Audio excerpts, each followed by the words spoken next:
Where I live and where I work is at the far end of the province, and there aren't many options there to help people.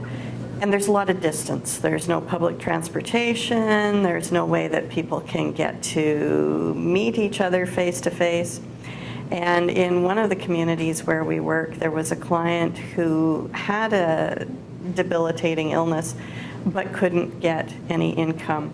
He had applied for Ontario Disability Support Benefits and been denied 3 times. He finally came to the legal clinic where we discovered that the problem was because the office that he was applying to and the people that he had to work with were in a different place. So it was a telephone interview. And it turned out that he was hearing impaired, so he couldn't actually hear the questions that they were asking him. So a simple matter of him coming into our office and doing the interview where one of our staff was able to relay the questions to him and he could read the lips of the staff person, so actually knew what it was that he needed to answer. By the end of that telephone interview, he was told that he was going to get benefits, and he cried because up to that point he'd had no income.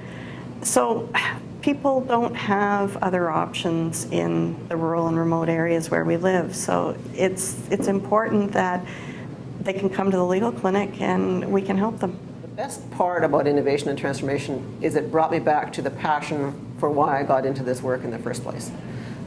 It reignites that in a way that it makes you think of other ways that you can assist those clients, which were the reasons that we got into this business in the first place. We wanted to help those people.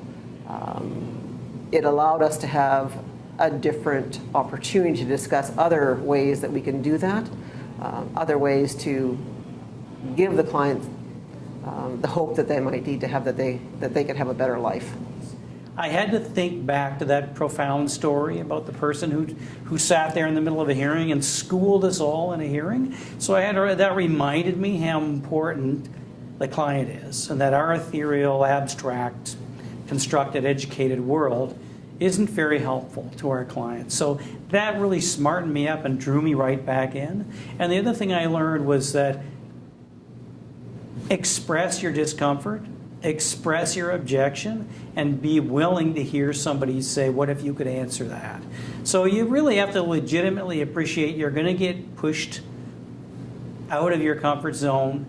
You got to be comfortable with that. That's going to happen. You've got to accept that's going to happen, and you've got to be willing to think through and get out of your comfort zone if you really are going to accomplish anything. Sometimes you may think that what you have to offer is not news to anybody, and often it is news to people that this is going on in a different location, or that people have certain skill sets, or that you just don't underestimate that you have important information that's valuable to share.